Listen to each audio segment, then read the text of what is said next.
Since the dawn of civilization, the powerful have conspired to twist the course of history to suit their own designs.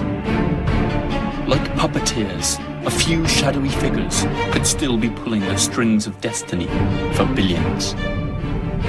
Those who cry conspiracy are usually mocked at, for sometimes the truth is so obvious it goes unnoticed. Are those merely paranoid fantasies, cooked up to feed the appetite of paperback readers and web surfers, but which bear no relation to reality? Or are we living out some perfectly executed plan? Wars, revolutions, social movements, terrorist attacks. Everything is given an official explanation, but perhaps nothing is what it seems to be. Let's dare to unveil the incredible world of secret societies.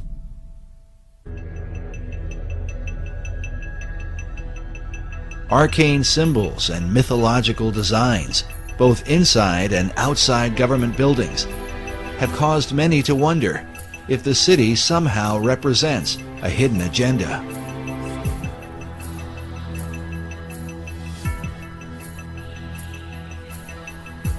This becomes increasingly important as America's current place on the world stage ignites firestorms of controversy. As the United States is the most powerful nation on earth, many have wondered, what is America up to? Could the purpose of operations currently carried out by the U.S. government somehow be reflected in the design of its capital city? At the center of controversy are secret societies. Many of America's leaders have belonged to them right from the nation's beginning. Our current president, George W. Bush, has admitted to his membership in the mysterious Skull and Bones Society. You were both in Skull and Bones, the secret society. It's so secret we can't talk about it. What does that mean for America? The conspiracy theorists are going to go I'm wild. sure they are. I don't know. I haven't seen the web. Number 322? Skull and Bones has to be the most powerful, one of the darkest of all secret societies that exists on this planet. It is about greed and it is about power. The idea for Skull and Bones is said to have come out of Germany in the early part of the 19th century. The society was founded at Yale University by William Huntington Russell, along with Attorney General and Secretary of War Alphonso Taft, whose son, William Howard Taft, would go on to become America's 27th president.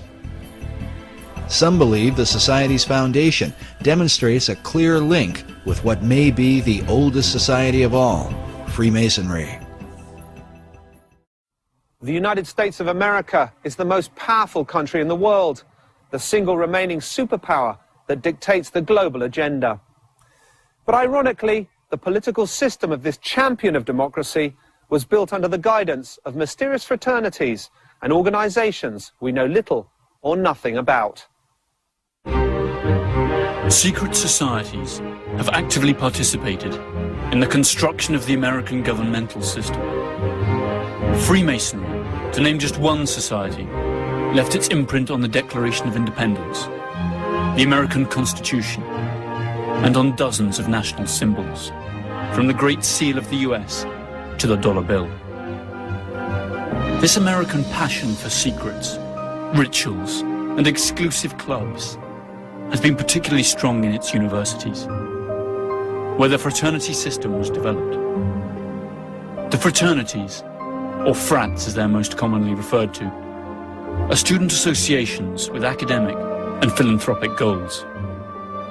However, they also abound in codes of silence and initiation rites, very similar to those found in Freemasonry and other secret societies.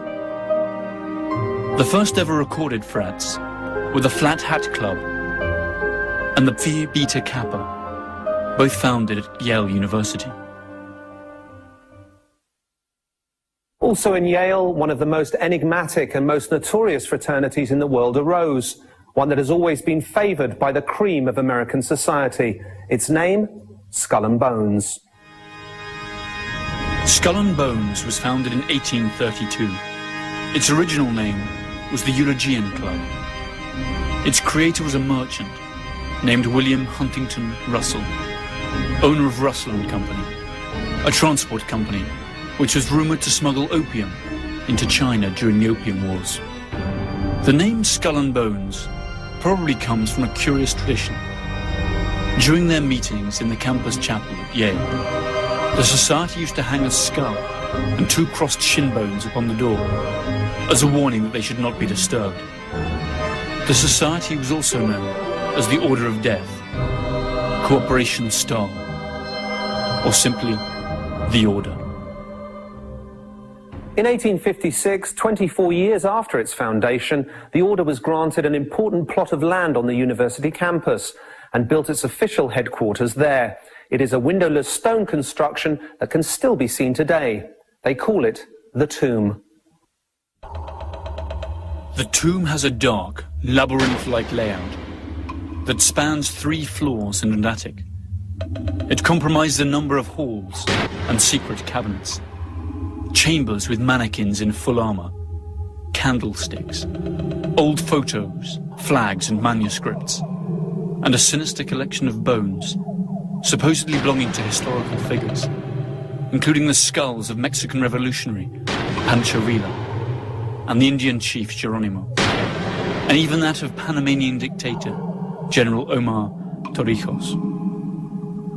In the keep of the labyrinth, there is a vault with the enigmatic number 322 on the door. Inside, there are just 2 chairs and a table. This was where the candidates are said to meet Madame, a skeleton that is supposed to be that of Madame Pompadour. Their passion for bones and skulls could be considered in bad, albeit innocent taste. However, a much more serious accusation hangs over the Brotherhood of Death. It's sympathy for the Nazis. Critics of Skull and Bones insist that the society is not originally American, but rather an offshoot of some German right-wing order. This could well be true. Its founder, William Russell, did indeed live for some time in Germany before attending to his senior year at Yale. And it was actually on returning to the USA that he established the fraternity. Always according to its critics, the number 322, the Order's identifying number, hides a coded message. The 32 represents the year of its foundation, 1832. And the additional 2 stands for the fact that it's the 2nd chapter within an international order. Alexandra Robbins, a Yale graduate and author of a book on the subject, stated that the society owns a valuable collection of Nazi objects and memorabilia, and eats its dinners off Hitler's private silver service. A large part of their liturgy is written in German. Who was the fool? Who was the wise man, beggar or king? Whether poor or rich, all's the same in death.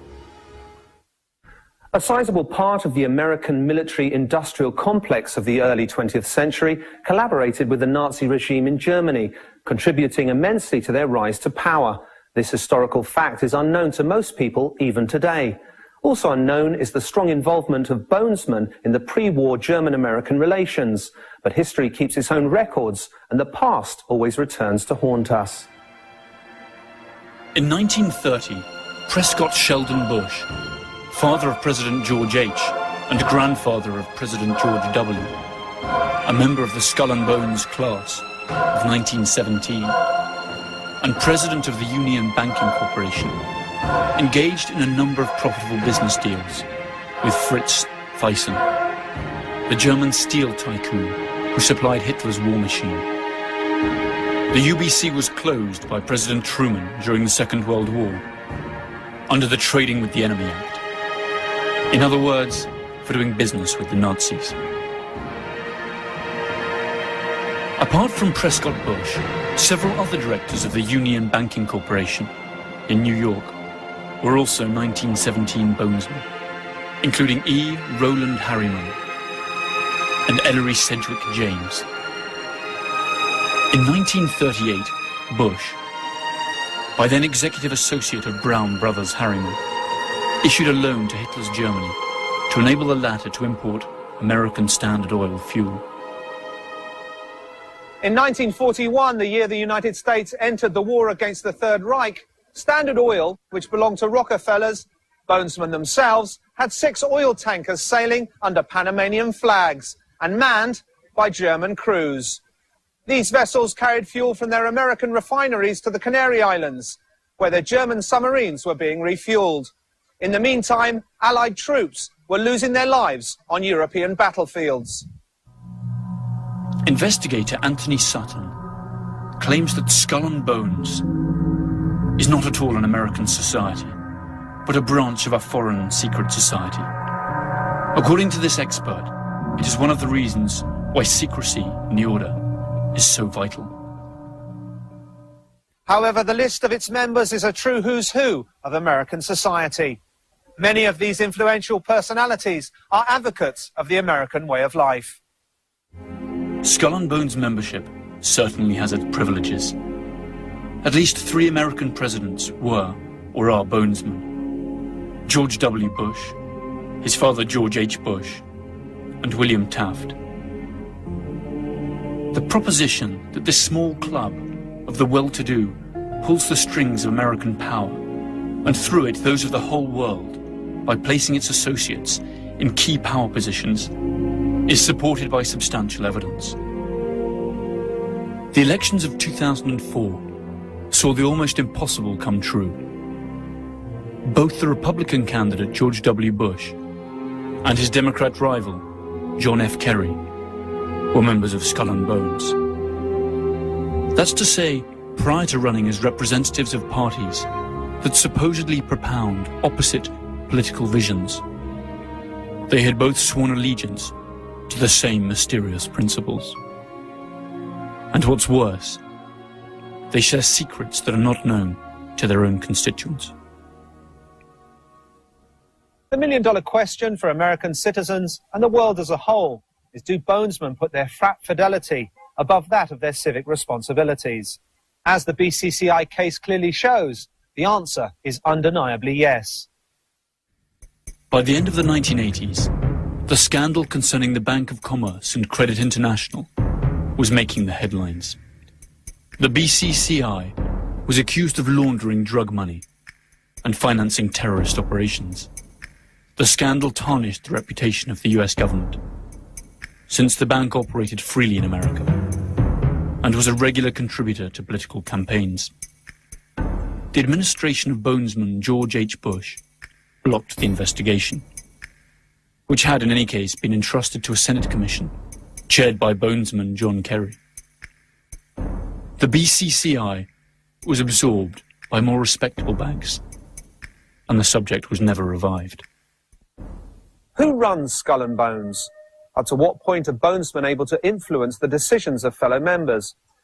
Perhaps by looking into their initiation rituals, we will be able to have some idea of what kind of power the society holds over its brethren, whether they are industry leaders, intellectuals, or politicians, and speculate how they use that power should the need arise.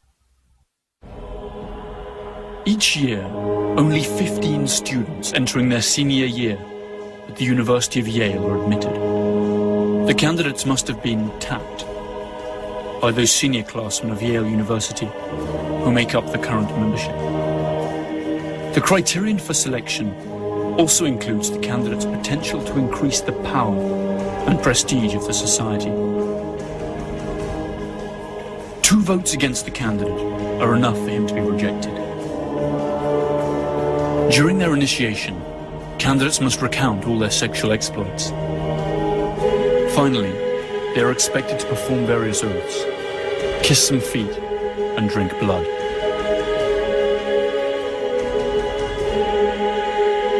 They then have to lie naked in a coffin, and, after masturbating in full view of the others, swear to never reveal their membership of the Order.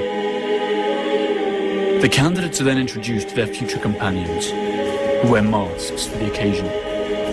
Uncle Toby, the Knights, the Small Devil, Don Quixote, and the Pope. Their ceremony ends with a grand party that lasts for hours.